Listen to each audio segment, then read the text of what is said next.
Yes, it's time. It is time. Feel like it's been a long week and it's only Wednesday. But it's because 2024 is all about it. That is amazing to hear me twice. I have it open. I see that. That's funny. Y'all have a delay. So if I ever need to take something back, I know what to do. Shut it down real quick. That's funny. I say a sentence, then you hear a sentence. Ah, now we know everything. Happy Wednesday, everybody. I got Mr. Barden, Miss Davis in the studio with me. I saw Bridget out there in the chat world. I saw Mr. Jefferson, Mr. HOA himself. That stands for Mr. Homeowners Association, the regulator. He keeps the neighborhood straight. Don't bring the hood to the neighborhood. All right, Mr. Jefferson. Miss Daniels, it's so good to see that. Your name up here. I know you partied hard. You just probably woke up from the weekend because, I think I saw you in New York down in Times Square. You would be amazed because I don't talk about it a lot. But our office in New York is extremely, extremely close because I know where it is because I pay rent. I pay rent. We have got to have a meeting there this year. One thing about Zoom is it stops you from traveling like you want to. No, I did all those continuing ed classes for New York. I gotta make sure. We get to New York this year. I hope you're gonna meet me there, Mr. Barden and Miss Davis. Y'all gonna meet me in New York. Okay. Hi, little one. So cute. Hi. Hi, baby. We're gonna talk about the Magnificent Seven. I mean, Magnificent Seven just for a second because they came out first. Special Ed came out with that song, "I'm the Magnificent." I don't know when did the song come Mm. out, like in like the '90s, probably maybe. He was first, and then now on Wall Street they talk a lot about the Magnificent Seven, and they're just talking about some Mm. companies that they see as being magnificent. And then JB Bryan of JB Bryan Financial Group invented the Magnificent 10 that just doesn't stop. And the Magnificent 10 is more powerful than just picking stock names, which, Mm. as an investment advisor, I can't just give out stock names because y'all will be out there saying JB Bryan said that I should buy that. You know what I mean? You wouldn't even call me and set up an account with me so I could be responsible for you. You would just go out there and just do something, and then if it didn't work out, you blame it on me. Yes, Miss Daniels, we're gonna go see a play on Broadway because we're gonna be magnificent. And they're gonna join Afro economics, you know, and we're gonna get to know you specifically. And by knowing you Mhm. specifically, I can apply these magnificent 10 attributes to everyone individually. So instead of like saying, oh, this is specific, because literally there's a whole bunch of investments out here that are magnificent, but that does not mean that they're magnificent to you. To Mhm. someone, special ed is not magnificent. But he said he's the magnificent. So, but there are some people that are confused and don't think so. But, there's some people who see investments and everybody at work says, oh, this is great. This is the best investment in the world. And then they'll go, oh, but that is not perfect for them. So, Mr. Barton, I'm gonna let you chill while Miss Davis do her do. Instead of you having to be all up on alert. You can pick your nose and do whatever you want till I tell you. You can just take your handsome self and chill out. Because she got school going on up in there. Which is very important for her to hear this discussion. Young people need to hear, be on input. How you doing, Barbara? Happy New Year right back at you. I got my font right. Y'all know on New Year's still had that holiday font. I know today I was like, I can figure this out because I had to have said it like that during the holidays. And I found out and I said, oh, I've got this. I have got this right. So then I switched it. I'm not really that pleased with this particular font either. And that's called the news font. Let's switch to the rounded. Let's try rounded. I like that. I think rounded is where I usually am. But so, because see, that's magnificent to me. But to someone else, they're probably like, no, I liked what she had before. So then that's magnificent to them. And that's the advantage of having an investment advisor versus having a salesperson. Because as being licensed as an investment advisor, it is my responsibility to discover what's magnificent for you, not what's magnificent for this product that I'm selling.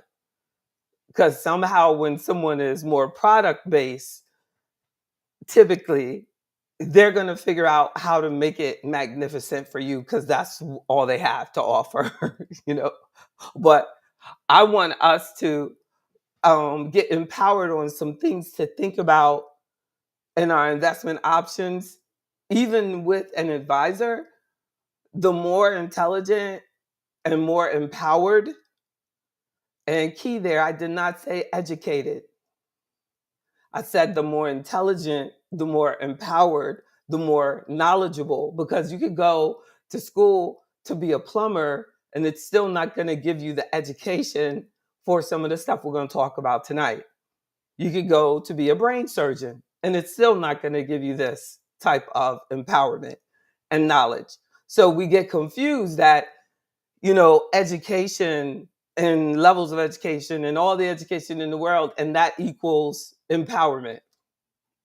No, I was thinking about, we need to, and the Bible speaks on it, like just having wise counsel. It didn't say have one wise counselor.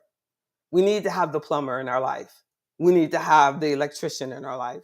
We need to have the investment advisor in our life.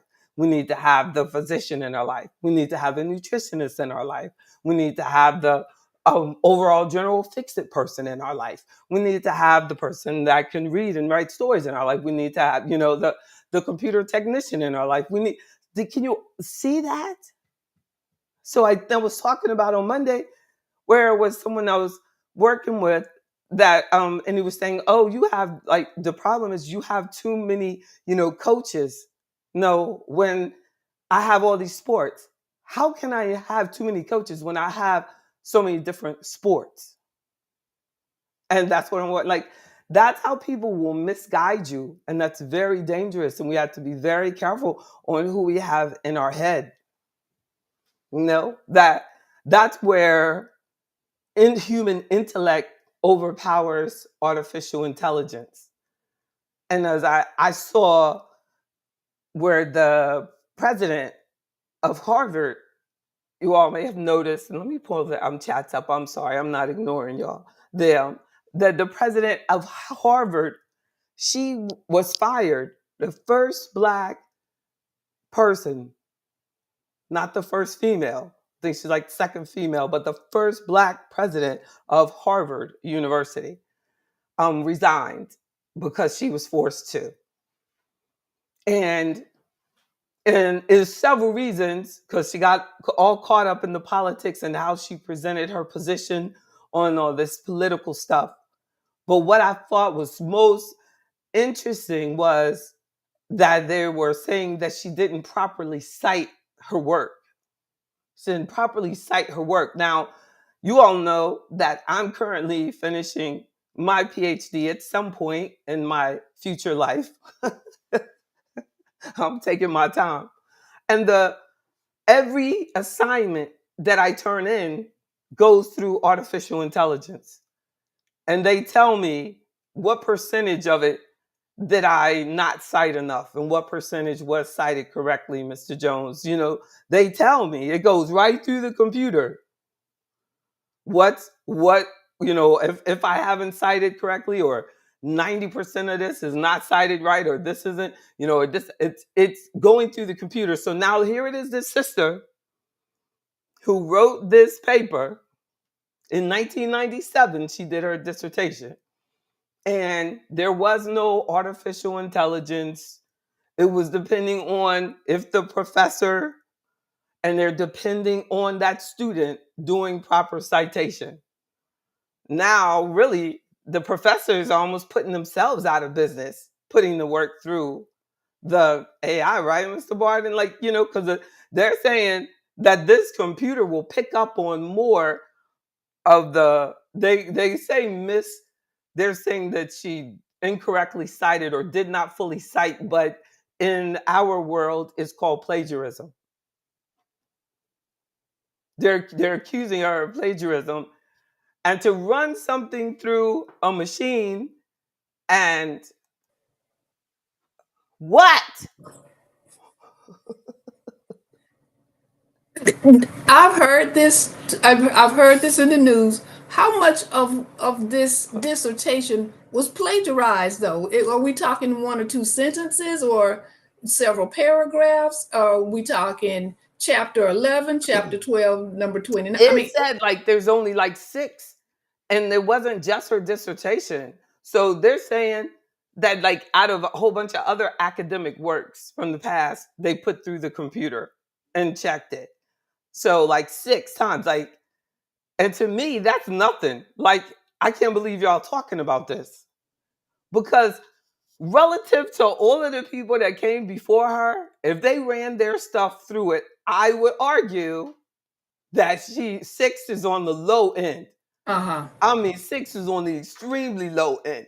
But they're still doing it to her because most of us don't know what they're doing to her. And I probably wouldn't even realize it if I weren't in the middle of doing my PhD. And I remember this last semester, I think I was telling y'all about it, where in the first assignment, everybody got plagiarism violations. Everybody in the whole class. And the professor said, all of you. And I said, yeah, mine was 100% plagiarized, but it was off myself. But see, they had myself in the system. And because I was taking the class again, it looked like Oh that man. my old assignment, you know what I mean? From when I took the class before, I had that assignment already. So I was like, well, I'm gonna just task back in what I had. He said, don't use work from previous classes. But he didn't say not from this class. So I explained to him, I know what the computer said, but this is me that is talking about. It's my work. Yes, it went through twice because I did it twice. I gave it to you twice, but this is mine. And he didn't reply, but he literally was busting everybody else out. Now I know a lot of times, I don't I don't even like to have to go and look for information. And that to me was the most frustrating part of the whole program, is that you're supposed to be developing as a philosopher and developing your own philosophy, but yet everything that you say is based on what somebody else has to have said. You see, you feel me? It's the part. And so it's so so Mhm. if you don't, we have a whole bunch of people with doctorates that don't have PhDs, which Right. PhD means I'm establishing my own research. So I'm Exactly. making my own statement. But Mhm. that when I first signed up, they put me in a program that didn't do a PhD. And I said, no, no, no, no, no. My father had a PhD. I'm doing a PhD. And they said, well, that's going to be harder because, just a doctorate program or whatever, they were saying, you don't have to do your original research. And I said, well, I'm going to Right. do my original research. I'm not in any rush. I'm going to learn this stuff, and I want to Mhm. do my own research, especially because it's going to be connected to Afroeconomics. in some way. Like right now, I'm saying that it's going to be on the Community Reinvestment Act and its effectiveness or lack thereof through banking.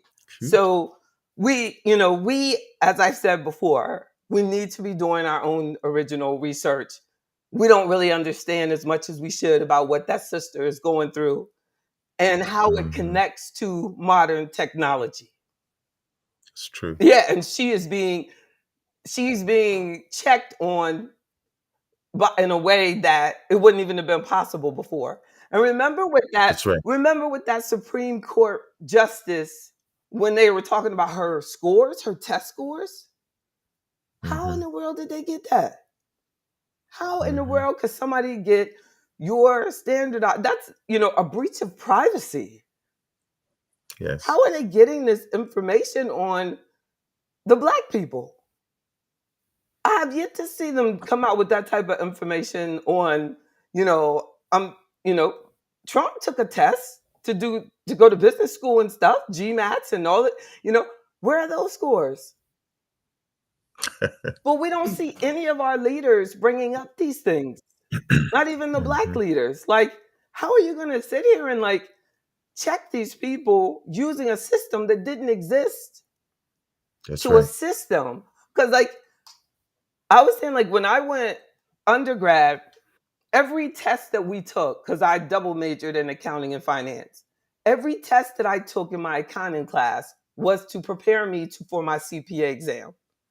And when I started teaching at our HBCU doing finance and I was teaching specifically for a finance class, I realized the difference in the curriculum from University of Virginia and an HBCU, unfortunately, in Virginia. There is absolutely no way they should have been that much of a disparity between the coursework. And I was teaching a fourth year finance class that was discussing stuff that should have been taught in high school. High school. And these kids were about to leave there. And then, so I parallel that to there's no way they could have been doing CPA exam tests, questions in the accounting department until you're doing this. So we're not equipping. I don't know where she, went to school, but I know that a lot of situations now, today, we are not being properly equipped to be as successful as we should be. So She went to Stanford. So you have, oh yeah, so that might be why she only got 6. You know what I'm saying? So that we have you graduating from a school that has not prepared you to pass the CPA exam. So if you look at the number of, say, University of Virginia graduates and say 80, 90%, probably if they do 95% of them pass the CPA first time. Then when you look at a predominantly Black school and it might say 50%. The only reason why is because of the training, because of the guideline that you had while you were doing it. If I'm not trained to do these tests, we were doing those questions the whole time. They prepared me to do it. But if you're not going to prepare me to take the test when I got these 4 years that you could be teaching me to be prepared to take this test so I can do this, then it becomes way too big a deal than it's got to be. So I remember when I got the job and they were talking about becoming a stockbroker and they were saying, the test, are you prepared for the test? You take the test. And after, I finished that, business school and my master's, and then I'm becoming a stockbroker. And I'm like, what? And they're like, this test is hard. This test is hard. I literally knew beyond a shadow of a doubt, there was absolutely no test that they could throw at me with the answers available to study. You telling me 100 questions on a test is the hardest part. And that's every time, when people come at me about, oh, you know what I mean? This test is so hard. This test is so hard. No, it's not so hard. The things are not hard. It's just you either have been properly trained or you haven't been. That is the only difference. It is not, oh, those students are so smart and these students are not smart. It is not. It is you have to force yourself to be in an environment that is going to make sure that you're excellent. And that should be at our HBCUs. That it should be mandatory that you are giving me top level success tools because I'm capable. Because I'm capable. Anything less than that, you are telling me that I'm not capable.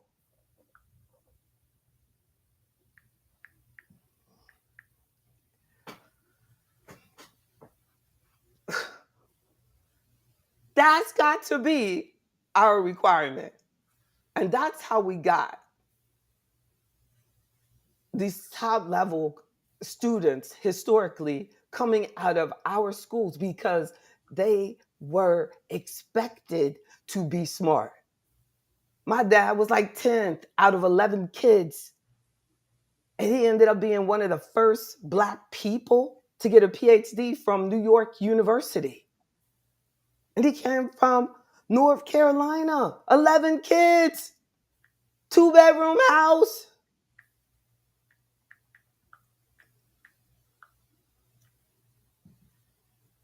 Elizabeth City State University, because they were determined for them to be excellent.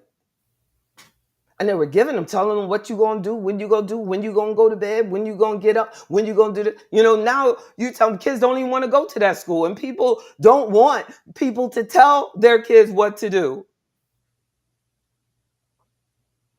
My parents had told me so much about like how I'm gonna do it and what I'm gonna do that they, when I got to University of Virginia and I saw them kids acting a fool, there's no way I was gonna participate.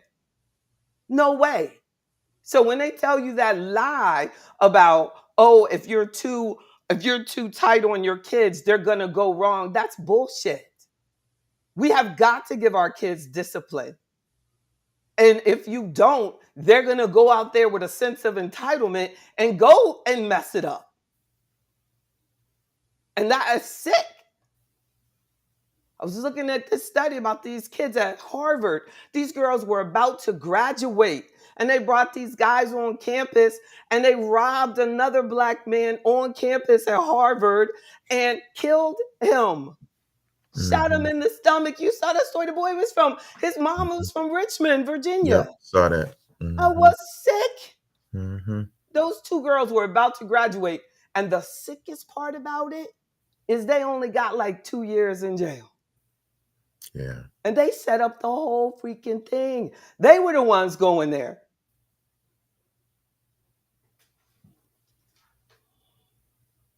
My goodness, Dale, it's something else. Like, oh my goodness. And until they change, that we gotta know, we gotta teach, we gotta get back to teaching our kids how to carry themselves no matter where they are. I'm telling you, one of the things that made me the sickest is when they had that young lady who went to Hampton and started seeing the drug dealer.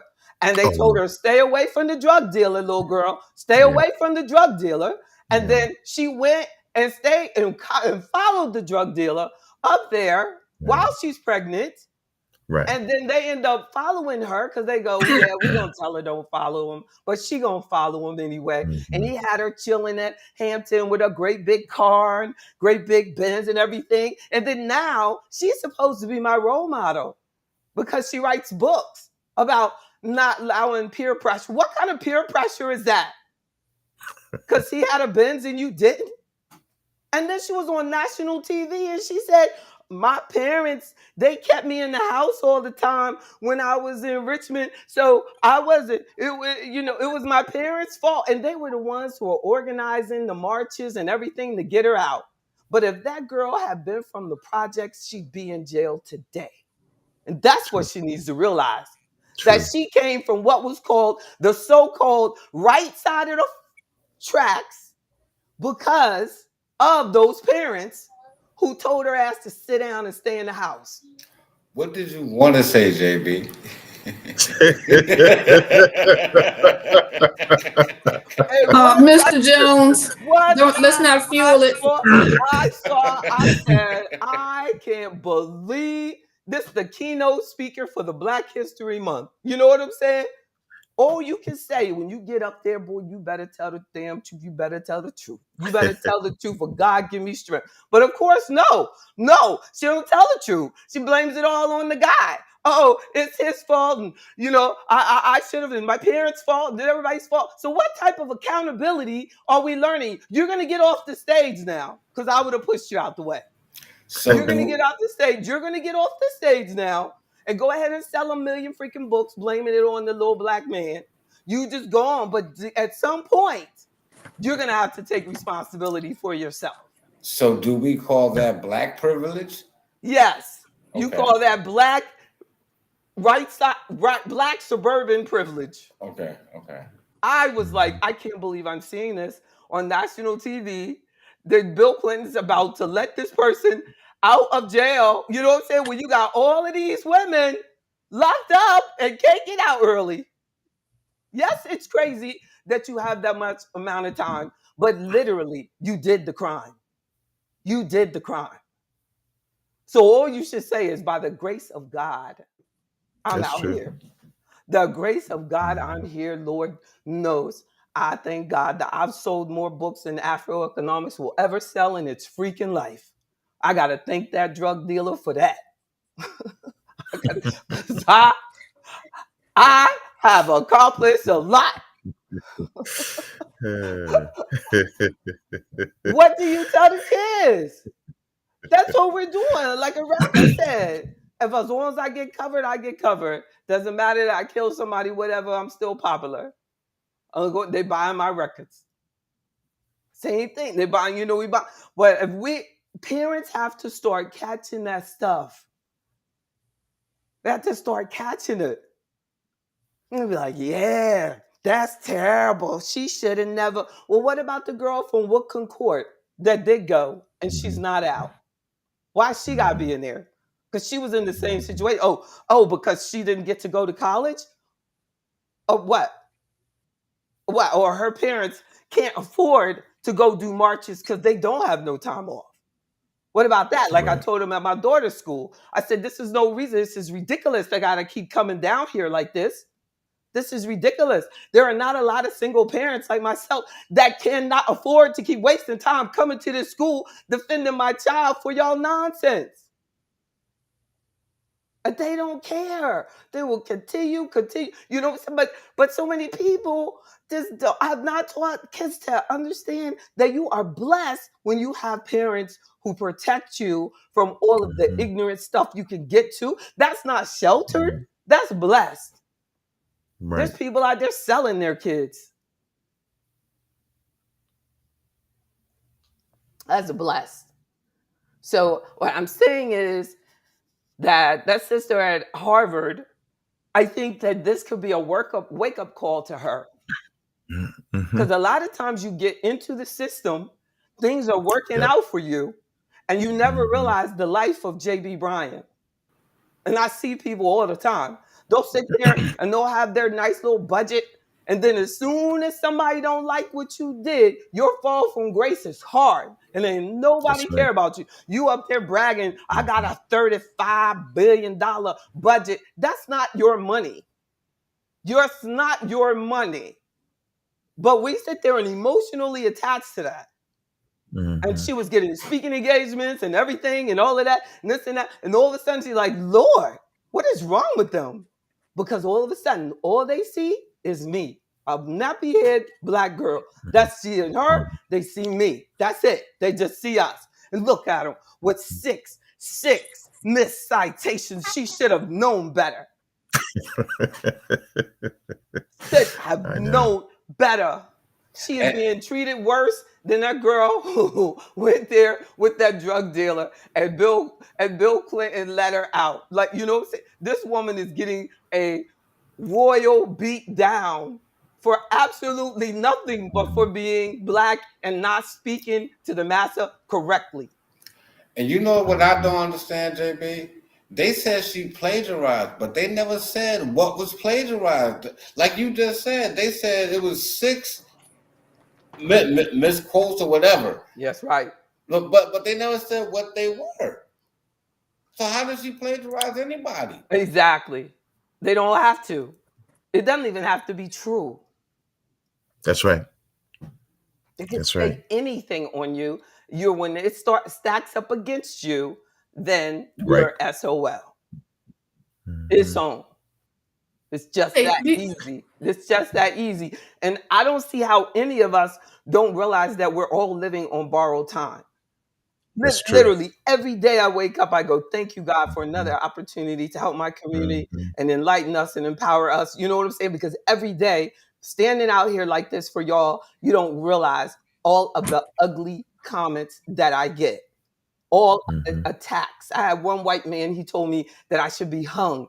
That is a literal threat on my life because I made a video about the power of the black man. Nobody realizes that.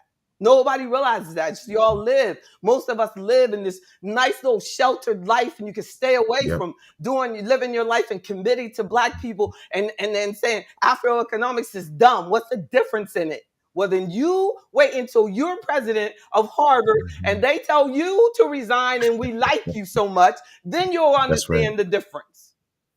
You'll That's right. understand the difference on why I am smart by the grace of God enough to know don't go into debt, JB, because you don't know what your tomorrow looks like. That's right. Because you're speaking truth and nobody likes the truth. The African proverb says, the speaker of truth has no friends. That's true. And it is true. And you know what I'm saying? And that go back No friends. time. You have None, no none, friends. none, Mhm. Yes. none. And okay, when Mhm. people speak truth, they need to be strong about it. But if you've been brought up, see what when we were bringing up our kids and allowing ourselves to be weakened, you know what I'm saying? You got to do the hard part. Like I remember this white guy telling me at UVA, nobody measures in accounting and finance. People don't do that. So he put on a full court press to choke me. If we did any Mm. group projects, he was in my group. So he would always give me bad evals. He was going to shake me down. As far as Mm. he saw it, I was the first person to ever do both majors, but I freaking got out of there with both majors. Period. And it ain't worth nothing other than the bragging rights right then. Mhm. That second right there, and my clients that appreciate it because I don't back off with tax issues because I feel confident with it. And I knew that Mhm. it would pay off. We need to Mhm. go at it like that. Stop worrying about a freaking GPA and start worrying about getting knowledge with the maximum amount. Mhm. I used to do like 18 credits a semester. Max that thing out. You here? Get it Mhm. done. I had like 18 credits my last semester. Everybody else going around getting drunk, partying, everything. I'm looking at them like these are fools. They fools. Stupid fools. But they were what? Wasting their parents' money. What was I doing? Working 3 jobs, 18 credits, and paid my own entire way by myself. Strength. You got to build this stuff. Yeah. And it doesn't come from us letting us be mentally weak. We're letting our kids be mentally weak. Like that father said about when his son shot those guys at UVA, he said, we came home last weekend and he was said somebody picking on him. Your son is a grown ass man. You know Ah, what I'm saying? If he comes on the wow. street and he gets caught with Right. some drugs or he's so and so, he Mhm. gonna be up in prison, adult That's true. prison. Your son is Mhm. grown. And we sending our Mhm. men to college thinking, you know what I'm saying? That somehow that's gonna make them magnificent. And it's destroying their head. I can't even imagine if Mhm. I had a son, he came and said, they're picking on me. They're picking on me, dad. You in your freaking 5th year at University of Virginia. You talking about some boys picking on you and they in their 1st and 2nd year? What? That's a mental problem. That's true. His dad said, well, son, hang in there. Like he got a problem. He's in school. I don't even think the boy had a job. He's just in school with a car. All he got to do is go to class. That used to trip me out, though. There were so many black kids. All they had to do was go to class. Yeah. I'm sitting up there working this job, working that job, going back and forth, doing all this stuff. No car. They had a car. All they had to do was go to class. Their parents so damn proud because they got in University of Virginia. My parents mad because I didn't get a scholarship to Howard. You know what I'm saying? Like that. But when we get them like this sense of entitlement that like you went to that nice school, you know. So it's probably best that my parents weren't impressed with it.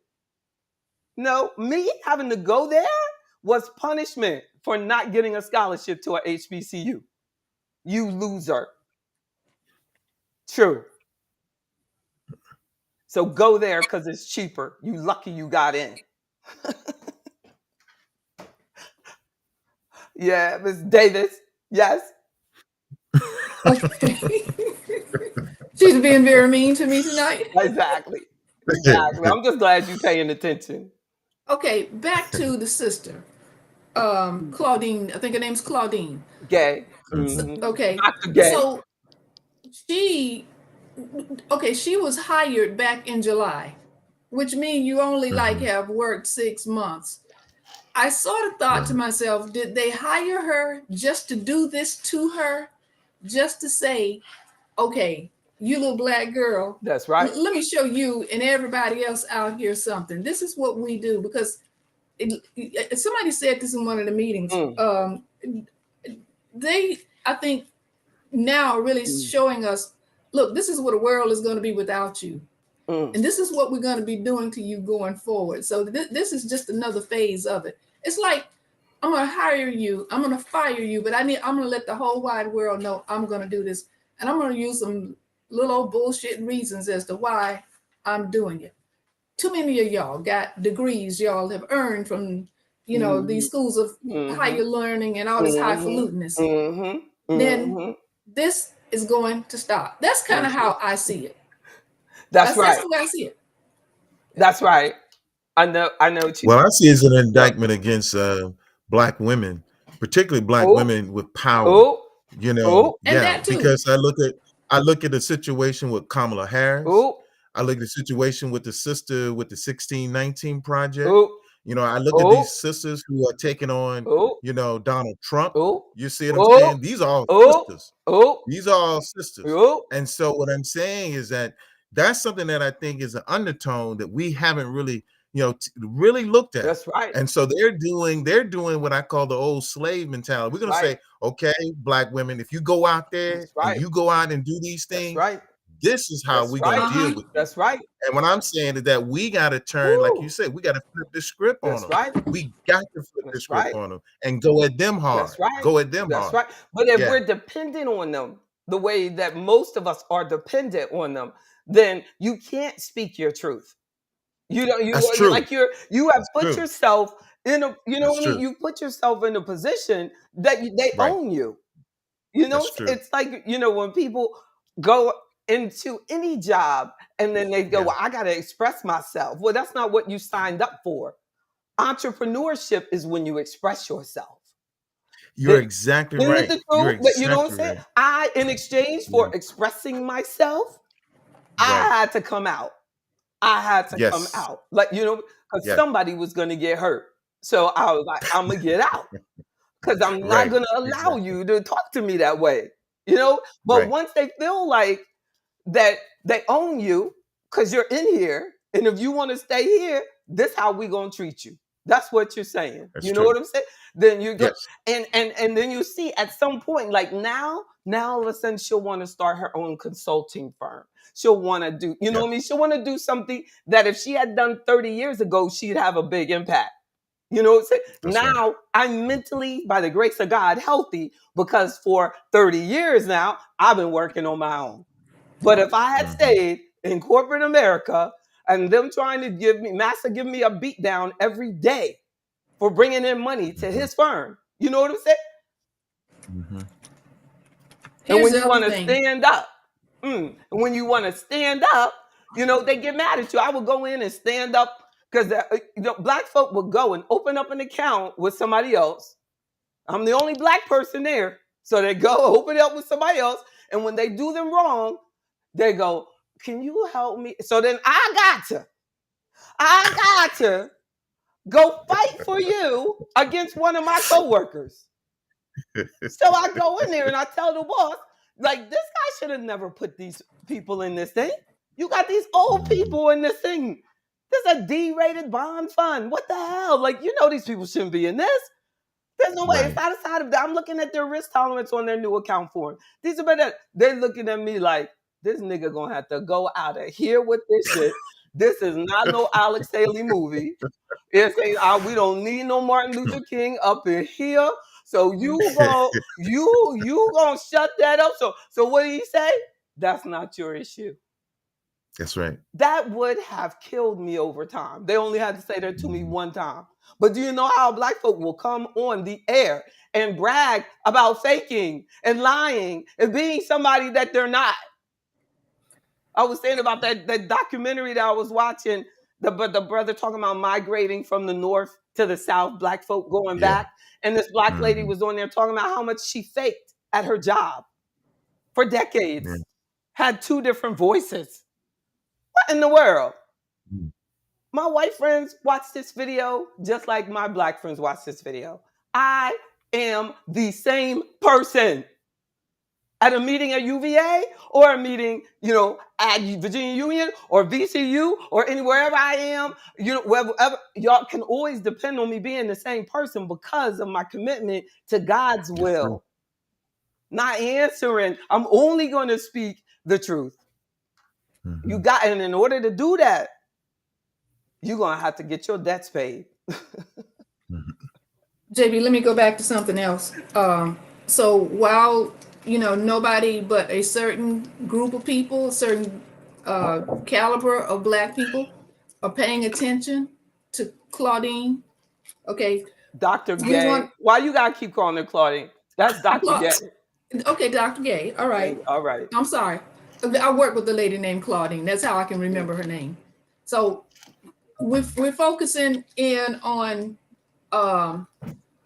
we need to keep up with TD Jakes and all that other stuff. So let's make sure we keep a very big spotlight and divert the attention from this, because it's only a small group of us are really paying attention to what's really going on. The conscious people, y'all just some little folks over here, but all you other folks, let's get you all talking about this. This way we take the eye off of what's really going on. You're not paying attention anyway. Well, what happens is there's two parts of black conscious now, because most young folk who refer to themselves as conscious, one thing I've noticed, they all smoke weed.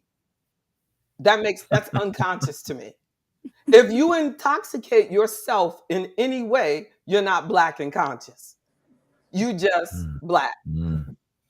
Because in order for us to get to the level that we're supposed to be, if you're going to lead us, now some people want to follow, but if we want to be a leader, I've got to be able to stand up there in front of people and say, I'm of sound, undrunk mind. I don't inebriate it. I am clear. They're not going to catch me doing some stupid shit because I'm disciplined. You see what I'm saying? Like, we have to make that type of a commitment. So they see people like me as she's on the other side. And Dr. Gay might be more like me, say. So they don't feel like that she's part of them because they're in this whole off the grid shit, which is not off the grid. Because how are you going to be off the freaking grid and you got cell phone, Wi-Fi, watch cable, you know what I mean, and buying drugs? What? That's not off the grid.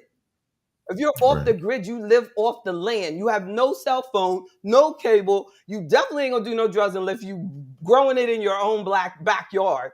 You know what I mean? And then it's gonna be totally different than what you're getting. And you're not gonna be. You're gonna make your wine if you're gonna get there, and it's gonna take you a long time. You ain't even gonna be drunk by the time you finish smushing them grapes. You're gonna, you know what I'm saying? But they're not ready to live like that. So you're not off the grid. So they should listen to what we've been through so that they can get the benefit of what we have to offer. We have so much, us as grown folk have so much to offer our young people if they would just embrace us. I have reached out to young people and asked them, like, I want to help you with this. I want to help you with this. And they never allow me to help them. Never allow me to help. Well, you raise a good point there when you talk about Black excellence and you talk about, what you provide with Afroeconomics. If someone just take the time, the most recent graduates from the pharmacy program and the state examination in the state of Florida, the graduates were from Florida A&M University at a 91% pass rate. That's an HBCU. And so what I'm saying is that, that's the narrative that we need to be talking about. That's right. Because when someone said, well, isn't the University of Florida, aren't they? They're down in the mid 80s. That's right. You see what I'm saying? So you take a small institution like Florida A&M, and an objective criteria is the exam. That state exam. That's right. All they got to do is focus in. All you got to do is focus in. I was saying, like, why are we doing all these other questions, all this other stuff?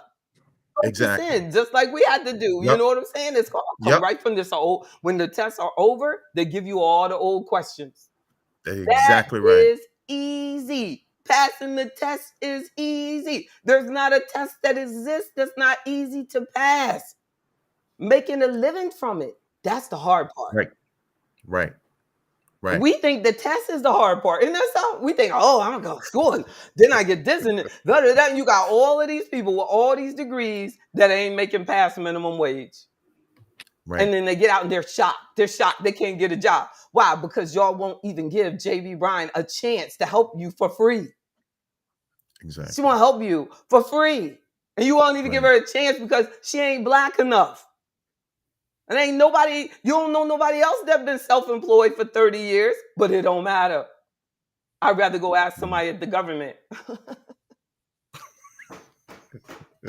Well, they gonna give you $1,000. They're gonna give you $1,000 and I'll show you how to make $1,000 a day. Ouch. A minute. If you work it, you know what I'm saying? That's right. The possibility without even leaving your house, not even renting from no office, nothing. You can, with the capabilities that these kids have with these computers, right? You can do everything. They can do everything they ever dreamed about. But they're too busy. Unfortunately, too many of our young people think that success is something that they can buy. And if they go to college and if they major in the right thing, that it's going to make them successful. And it's not. If that were true, with all of the Black people, or especially Black women that we have that have degrees now, if that were true, then we would not have no wealth divide at all. There's very little correlation, I would argue, between wealth. Now, income, yes, but between wealth and degrees, none. Right. You got men that have been in prison for 20 years. They come out and do better than women. Mm-hmm. That's something to think about. And they'll come out because they got eager. They come out eager to do their own thing, to make their own money, to start their own businesses. And to me, I think that is the best. That is the best option. Nobody's asking her one time, in my Uber one time, I was coming back, I think one of the days I was at the studio, and I was coming back in. It's funny because when I come from my home in the suburbs, you always get like plain vanilla people, blah, blah, blah. But coming back from the city, we go to the city and you call it to come back in, I always get somebody look like me. So when I come back, I'm coming back and the brother, I don't know what I said, but he just starts spilling his guts. And he was like, yeah, I only been out of prison about 8 months, and this and that. I didn't ask him what he did. He was like, yeah, my girl getting on my nerves. And she keep calling my ex, and they be talking on the phone. And, I told her, I said, look, I don't know, man, but I'm going to tell you one thing. Keep her away from you, because you do not need that kind of trouble. You need to stay straight. He was like, yeah, I'm going to tell you one thing. Here he is, right out of prison. I would have never thought that the man was right out of prison. And he's telling me that he's right out of prison and he got a car, a place to live, making his own money, got tax deductions and expenses. His car is paying for itself, because he said, I got up at 5 a.m. I've been up doing this so and so. I said, man, I'm going to tell you one thing, because somebody has stolen some money from him. He was saying he gave somebody some money. I said, I'm going to tell you one thing, between you, and that was like the top of December. I said, if you do exactly what you did today, every day between here and December, you're going to make back more than what they owe you. So you won't even have to worry about it. Just promise me that you'll get up just like you did today and do the same thing over and over. He said, yeah. But I said, seriously, he don't want you to do that. He said, yeah. Because I was like, he gonna kill somebody over that money. You sitting here talking to this stranger about that. You know what I'm saying? And I was like, and don't give nobody else no money. Right. But here it is, somebody that's been free, taking money from somebody that's been locked up, just got out, and he had more money to give that guy than that guy had to give him. So many people here are out here free, but they still like locked up mentally. And I think sometimes when people lose their freedom, they appreciate it more. So they come out on fire. It's when you've been through hell, you come out on fire. No, but it is amazing what people can do when they realize that every day is real. Every day you got to wake up and be committed to being magnificent, excellent, every day. There is no like, oh, you did that. No, right after you finish your degree, it's got to be on to the next thing. Okay, now you need to be, I think that any academic institution, their success should be judged on actual people either starting businesses or getting a job. But their success should be on the ability for those students to go to the next level. Why do we have such a high percentage of our students that can't pay their school loans back? No, we need to like really be careful with that, because it's slowing down their wealth development and messing up their credit. You know what I mean? At the beginning of their life. Yeah. Yeah, Ms. Anderson said, don't loan nothing you can't afford to give away. So let's look at like just some of these attributes. I feel that as we're choosing, investments, and then that my first one was about technological innovations. And that's why I thought about Dr. Gay at Harvard, because they found her lack of citation, but because of innovations in technology, because of this artificial intelligence out there, these computer programs that are able to do the job of someone with a PhD. And if it had not been that, it would have been something else. They would have dug into something. That was the intent from the get-go. I'm convinced of it. Yeah, because she apologized for not, being pleasing to Congress and everything. And then they told her to. Yeah. And then that still wasn't enough. And then they caught her with that other part. And there will be, something else. And I'm glad, Mr. Strong, he said, I do not smoke anything. That's so good. Indeed. Yes, indeed. They have a great dean. I wonder what school that is, Dr. Edlow. That has a Dr. Johnny Early is the dean. And then Barbara said, many young adults I know are working for themselves at home, making money. Good job. That's right. I see more entrepreneurs needed. Yes, indeed. And then I have found in the young generation, our younger people, they don't have a confidence about accepting help, and it holds. The Florida, Dr. Edlow is a pharmacist, and he was talking about the farm that Florida A&M Pharmacy School has a good dean. Mhm. That's funny, small world. Mhm. But the key, that's something that I think as parents that we really have to help them with, because I address that with my daughter a lot. I go, don't go into attack mode when I give you feedback. You know what I mean? Just receive it and and feel it. Take what take what you like and throw away what you don't like. I mean, I don't know. That's all I can say is that. But sometimes what we're receiving, if we just hold it inside and we receive it because we know that they're giving it to us because they care about us. It's different when somebody's criticizing you and when somebody is giving you truth, positive feedback. Consider this. Talk, think about this. Have you thought about this? And I think they miss a lot of that um, mentorship, you could call it. They really need to find some Mhm. value in mentorship, because if not, especially because of them, like was mentioned, working from home, I found that if they would do better when you're earlier in your career being around other people. I think that um like going through COVID late in my career, and I already was established, it's different. But when I was younger, it was good to hear other people talking to clients, other people going over things, having other brokers in the room, you know what I mean, to run things by and talk, talk about, see how they approach it, this and that. Like there's I think mentorship is important. And that's why I set up that Afro Economics entrepreneurship membership, because a lot of us just don't have, any mentors. Like their mentor doesn't have to do the same thing that you do.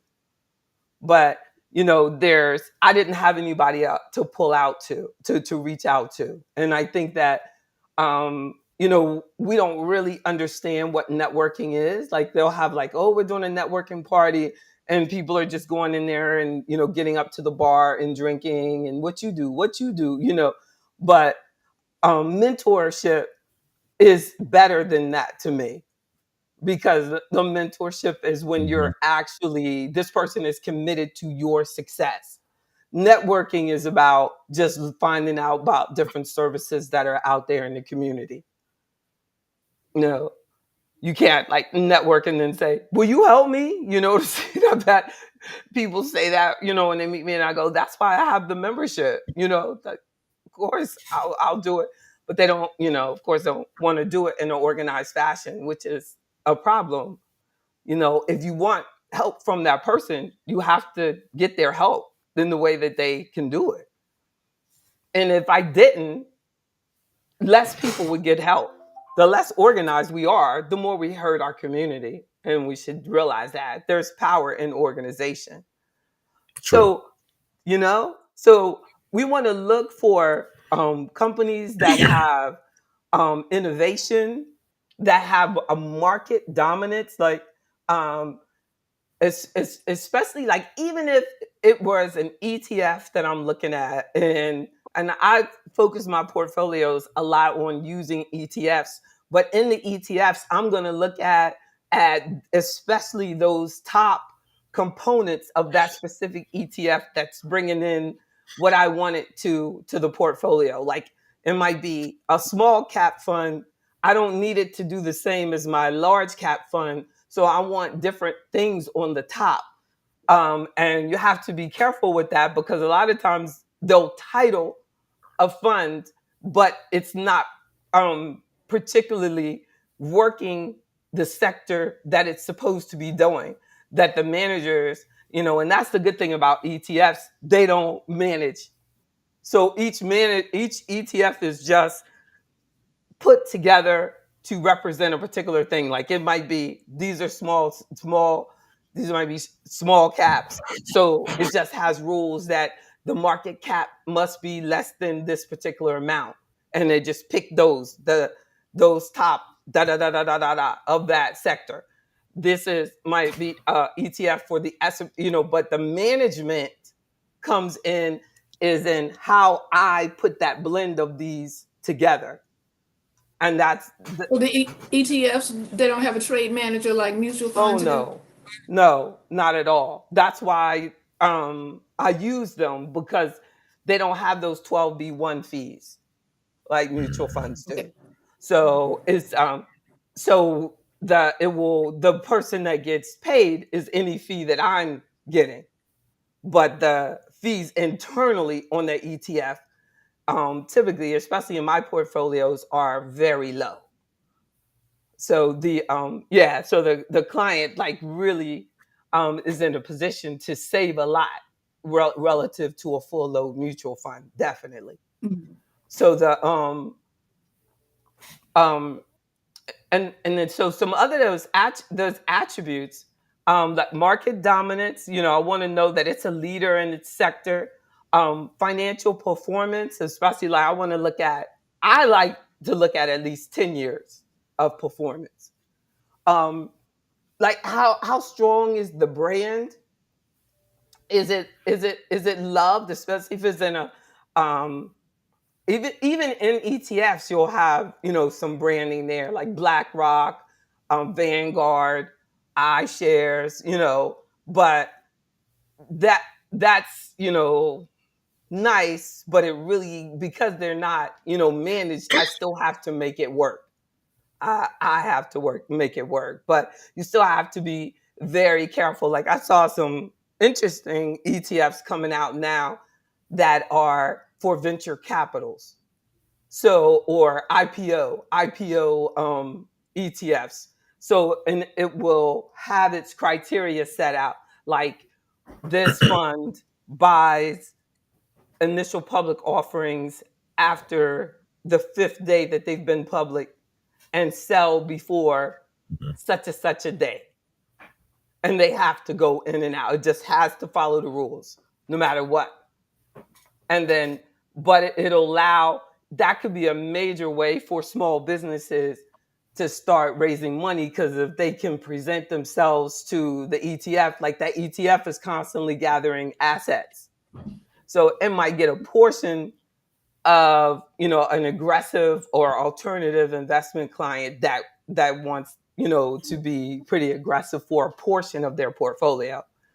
I know, do something like that. So it might dominate, that particular ETF may dominate in that, or it might be the best at IPOs, or definitely might want to see who's involved in that. But really, they're not really managing it. They just set up a rule, buying it after this day, so it might not, like I looked at one yesterday, and it's not getting it on the first day of that company coming out. And why might it not want to buy it on day one, like most people want to get it, Mr. Jones? Mm-hmm. I don't know the actual answer, but here's what I believe on the outside looking in. Mm-hmm. On the outside looking in, the day of the initial public offering, Mm-hmm. the only ones who actually make money are the major investors. Mm-hmm. Well, the actual owners, really. Like, so if you own part of XYZ company, you take it public, that initial day, yeah, you are the only one. Whoever owns it, like you, your partner, whatever, any employees that you might have given shares of the company to.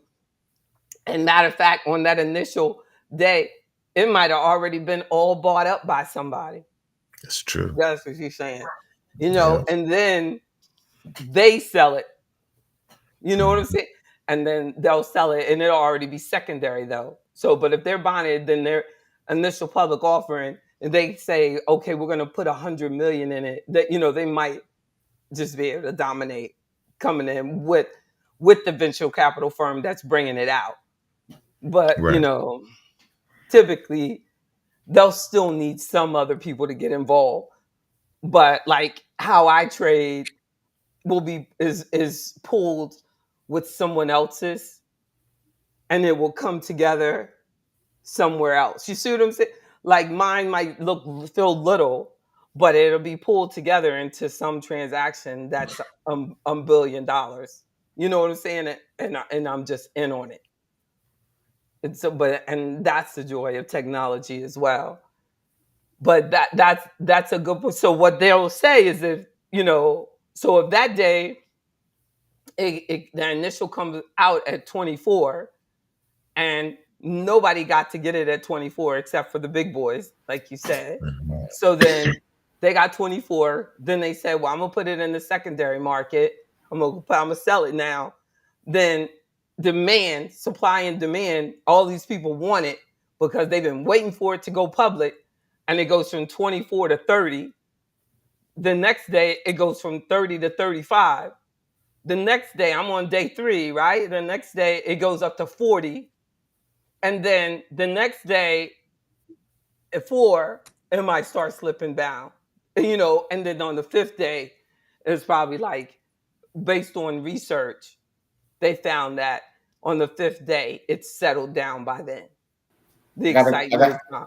I got a question. Uh-huh. So on the 5th day, is that the time for the retail investors? Mm-hmm. Well, the retail investor that everything, when the initial public offering, when you get it, it is retail. That is. So most of the retail investor is the one that got it around 40. And if I'm understanding their logic correctly, then they're saying you bought it at 40, then it started slipping back down to 35. You know what I mean? And 30, and they're like, on the 5th day, they're gonna get a cheaper price, and you're just gonna hold on. But because what most people, and like I was hearing this lady talking the other day about cryptocurrency, most people are just making the transaction based on the fear of missing out. Mm-hmm. There's like, Mm-hmm. it has absolutely no logic. It has nothing to do with the Magnificent 10. It's like, at all. It's just, I want a piece of this. They don't even know where it is, how it's regulated. I want to know who is buying all this advertising. Yeah. Where is your corporate office? But the LA Forum became crypto. I know. Yeah, Who is this? I don't know. Who is this? I don't You know know what? That was FTX, I think. That was that guy. Yeah. He got that. No, FTX got that. But he in jail. I know. I don't know if they have to change it, but they probably made him pay up for a certain amount of years. But they should have made them give that money back. Wow. Yep. Because all those people lost their money, got nothing. They got that though. But because I think that was his website. It was just sending people to his website. Because that's amazing that he got that website. This shows you how far back like he was in on that. This is, but JB, so, it's not just the LA that changed their name. You see that brand on a lot of NBA floors now. They got crypto. It's like under East Basket. It's still out there. It's still out there. Yeah. I know somebody did take over his company in some capacity. Like there was some older guy that was supposedly took over, and they're going to restructure and all this stuff. It's, man, it's something else growing up, and you start seeing like how things really work. And I see like so many things that I thought that we were just doing, like that it was just because of these magnificent attributes that things are done, when it's not true. Like some of the lead stories and the companies that are discussed, and things that make it into the, magazines and things like that are bought advertisements. So like we're being told what to do. And then more and more accounts companies want to put onto the computers. So if they can get the investor to just do the computer and they're going to make good money, you can't sue nobody. You signed right here that said, my computer can rebalance you. My computer can switch you into what I think is best. I have discretionary over your account. You know what I'm saying? And this and that. And there's nobody accountable. And check this out. Check this out, JB. It's not a brave new world. It's a slave new world. Yep. Yep. Yep. It's something else. And we need to like really wake up to that. That's why, I pick on it, but I really do feel like that we have to be brighter and more aware than ever, because there's just so many things that to ruin our health that are allowed, and people are getting sick, and with no explanation. And young people are dying, and it's we really need to be, aware. We cannot be too intelligent about anything. That's true. And question everything, right? So look at the historical performance, brand value. Look at if a company, if you're looking at an individual company, if they're into research and development, what is the future of them? Do they invest in their own growth? As we're investing, a magnificent attribute is for us to make sure that we're looking at the overall economy in general. Like, are we, are things in Russia? How does that impact us? China is saying that they're running into economic times. How does that impact us? We're about to go into a political election. How does that impact us? Like, how strong is the American economy? And, and those are things that, to think about, as an investor, as a spender, especially, it's that more people than ever have credit card balances, on average $6,000 a household, over $1 trillion in credit card debt. That's just consumer stuff. And everything that goes on globally affect us in the market. Everything. Yep. Everything. Yep. And I think that we get a lot of stuff to present that things are in America are better than what they are. Like, you don't see news stories about the growing tent city in District of Columbia. Why not? They got tents everywhere. People living in tents in the nation's capital. That's a problem. But yet you got all the media down at the border. Like, what does that have to do with like people trying to eat today? People need housing today. Mental health issues today in our country. Like, oh my goodness. Where the and in a company that you're looking at, like, think about Tesla, think about Elon Musk. Like, who was the key person involved in that company? And it is amazing to me how well Tesla still has done, even though Elon Musk has been faced with so many problems. Just that shows you the difference between like things that like when we think that we can carry ourselves like Elon Musk. You know, and how devastating that is to a black man professionally. You know what I'm saying? But Elon Musk can do it. And I think a lot of times also, like you'll say that to a young person and they won't believe it. You know, you're like, look, you can't do what they do. That's You right. could get away with that. And they'll be like, yeah, whatever. Things are different now. You know, it's like, nah, look at that. You know, things are not like, you know, research will show you that a wealthy black child is still more likely to have prison time than an Yes. average white child. Yes. That is indicative of what? Like that things are not fair.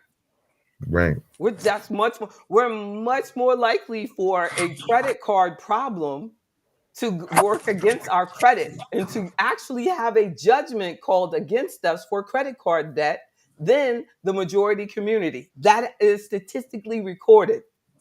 That we can make the same credit financial violation and be taken to court. To jail. To jail, right? To jail. You were fraudulent. Yep. I know. Take you to jail for writing a bad check. You know what I'm saying? You're not going to get the benefit of the doubt.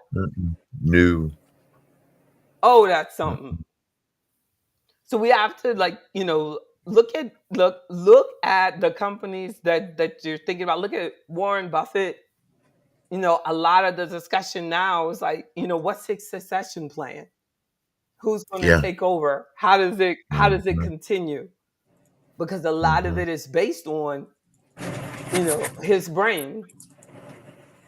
And Charlie, who's dead now. Charlie's gone. Charlie's dead.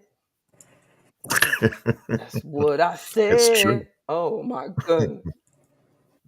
Charlie is so rich, he was like, I'm just giving away the rest of my money. That's the way you want to go. Charlie, like, I don't need this. It's here. Y'all want it? I want one of y'all to get rich like that. To be like, look, here, just take it. Who needs it? Risk tolerance. You know, just of that magnificent 10 things, we have to think about what makes it magnificent to us is, I don't care how good it is or what it might do. I don't want no chance of losing my money. Then, hey, there's some things that you should not be messing with. That's right. You know, because if you don't like the ups and downs of the stock market, then we need to be looking at other investments and there's other things to do. But, you know, that you have to know that what makes it magnificent is that it lets you sleep at night. I don't care how good it is. I mean, there's one thing I know and I've learned is that people will say, I want to get the maximum return. I want to make the most money. But when it comes down to it, they just want their money back. Wow. I didn't mean that. You know what I'm saying? So I was like, oh, that's why it's important to know the customer. Because like sometimes, you know, there will be people and they'll be like, oh, I want that, but I want this. You know what I'm saying? I want that. I want 20% return, but I don't ever want my money to go down. You know what I'm saying? That it's like, okay, let me explain this to you. It's like a person that wants to start their own business, but they want to live like somebody that works in corporate America. They just don't mix.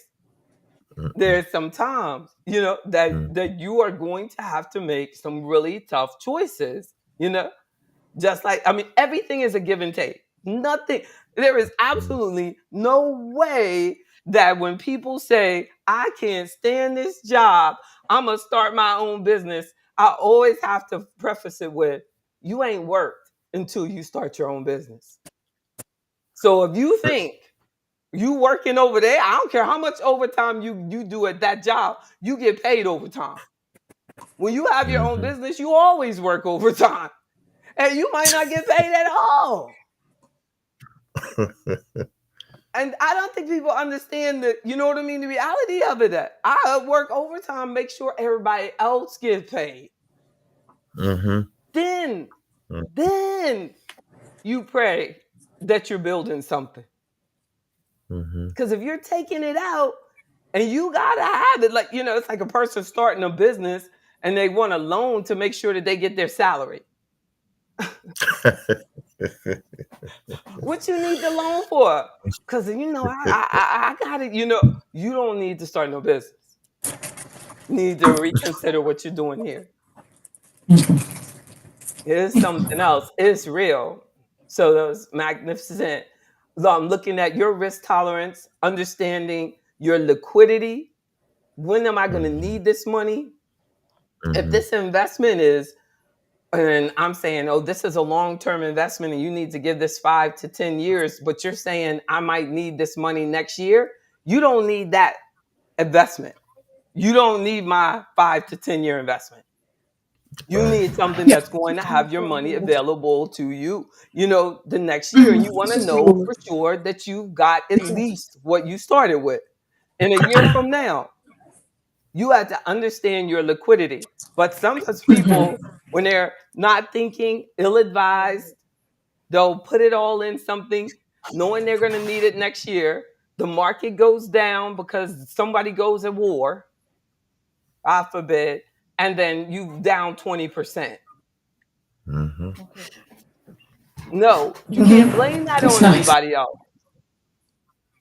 You can, but it's your money. So you got to know your liquidity needs, and you got to know what any restrictions on what you're getting. And then also your income needs. What do you need income from this investment? Does it need to be providing interest income or dividend income? Do you need income or you don't need income? So all you want to do is focus on growth. But the income needs is a real valid, magnificent component. And then a final point is make sure that you always understand what you're considering investing in. If you don't understand it, don't do it. True. Well, I just like, it sound good. No, I've met people and they're like, yeah, it said that, it was going to pay me out $30,000 a month. And I put in 300,000 and I said, and it was going to pay you out 30,000 a month for the rest of your life, guaranteed. And you put in 300,000. Yeah, that's what they said it was going to pay. I said, but that would be running out of money like within the first 30,000. That's 10 months. That how they gonna come up with the other money? How they gonna come up with the other money? Well, they said that's just the way it is. Like it works. It's guaranteed. I said, well, I don't know. It's somebody going to jail. Something. That ain't gonna happen. Look, and who they get mad at? Who they get mad at? Me for telling the truth. There you go. I don't even want to. The other day I was at the hair salon and this girl was talking all this stuff about this stuff and this and stuff. And I started getting involved and I said, I ain't saying nothing else. She said, no. I said, I'm not saying anything else. All I'm here is to get my hair done. That's it. I ain't got nothing to do with what you do with your money. This is my time. But I want to know. I said, nah. Because when I started talking and the person started telling me why what they doing is right, and then I'm trying to defend and try to explain, I said, wait a minute. Shit, this is my time. You know what I'm saying? This is my time. I was like, nah, I'm trying to help you and you don't want my help? Lord knows, God was like, girl, you finally waking up. You finally waking up. Now sit back, shut up, get your hair done, keep your knowledge to yourself. You know what I'm saying? If she wants your help, the woman, she been knowing you 10 years, she wants your help, she sign up. Keep on moving. And I ain't say nothing else. She was like, I know one thing, JB ain't say nothing. I didn't. Give her a nice tip for helping me grow, move out. We gotta stop. Like understand wherever you put your money. Understand. She was talking about a whole bunch of stuff. She didn't know what she was doing and what it was and this and that. Like, that ain't okay with me. If I had a client that was out there and they were talking about, I don't know, that's sad. That's sad. That is sad. Like, there's nothing good about that. And if you're working with someone who you ask them a question and they like flinch the slightest bit, you got to get out. You know, some people have a doctor like that, and the doctor be like, "Why are you questioning me? You about to get, you know what I'm saying? You about to get fired." Next time a doctor says something like that to me, I'm gonna be like, "I'm just gonna say it's been nice knowing you."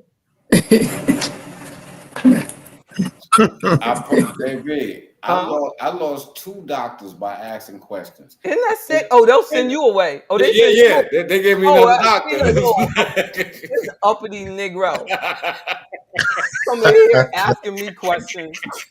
I don't know who we think he is.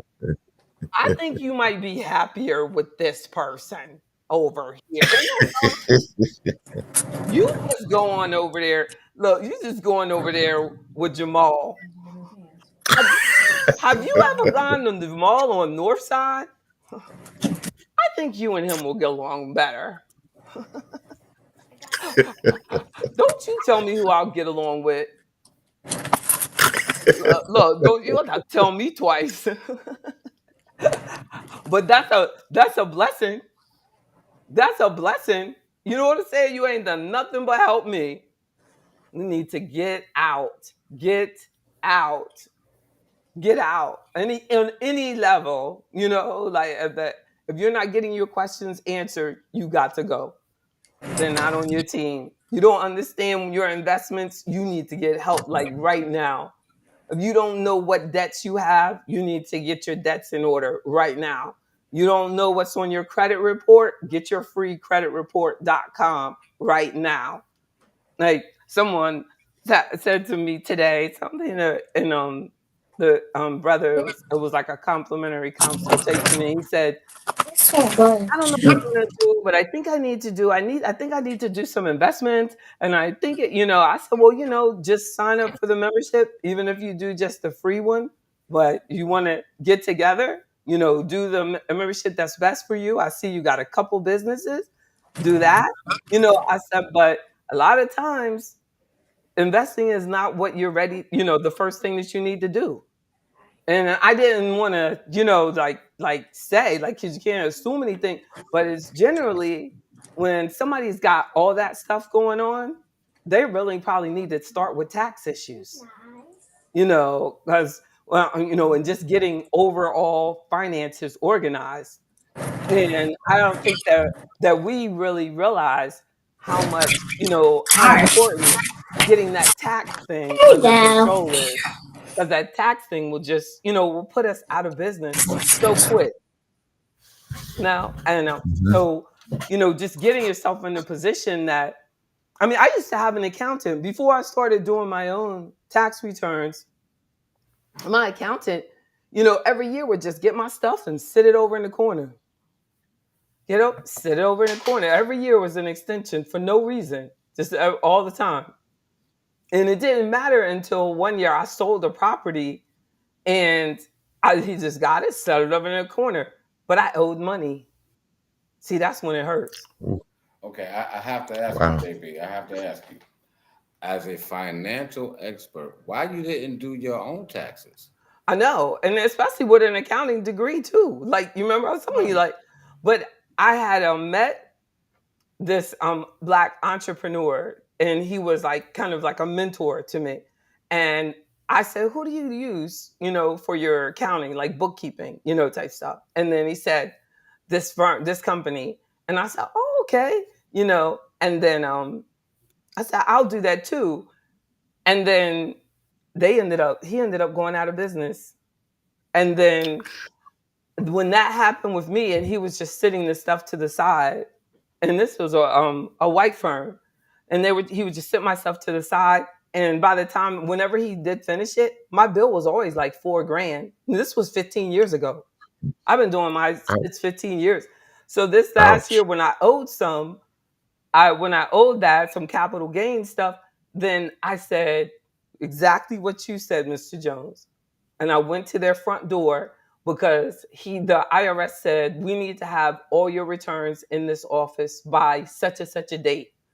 I called that guy and I said, they want all my returns, because he sent in a current year return, but didn't send in the old ones. So I said, they want all my returns by such and such a date. And then he said, and I really feel like in hindsight, now when we see where people can fuck you up, that I made so much money on that particular transaction. He really, if he was in my corner, should have said, you sold that building this year. We need to do this return quick. And so that, but it wasn't. Like, that is something that I would have told a client. You know what I mean? Like, make sure you look at the taxes coming up with this, and that. But everything happens for a reason.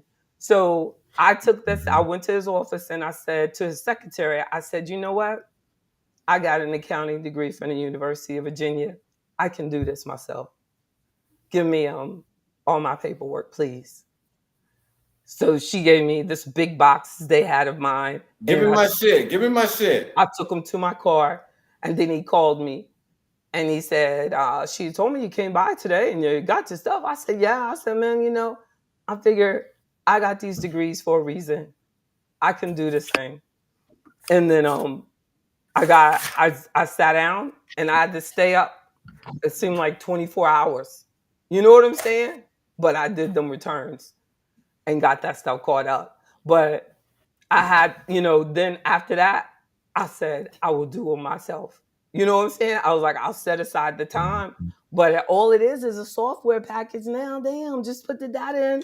You got bookkeeping with the software, like, you know, the Intuit, the QuickBooks, and you got, it connects to the TurboTax. I mean, well, the tax act I use for corporate, TurboTax I use for personal. You know what I'm saying? All we got to do, but we got to be organized and we got to take the time to do it. Got to take the time to do it. Yeah. That is the hardest thing. Like, that it requires. If you don't, then you're going to be working when most people are partying.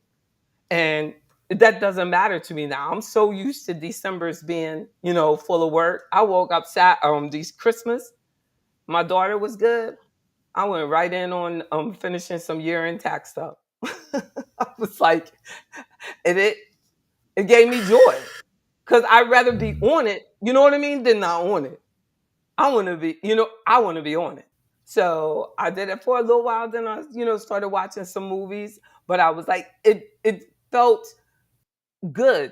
And I didn't feel like, oh, wow, this is horrible. It's Christmas. And I'm looking at this. I just really felt it. And I was like, all right, I'll do this. But and then, you know, I just went on, finished up everything else. And then, you know, it just should be just, this is what I chose to do. Sometimes, like, people look at the hand that they have and look at, like, oh, this is horrible. This is horrible. You know what I'm saying? I'm like, look at the blessing. Look at the blessing. I'm thankful for Wi-Fi.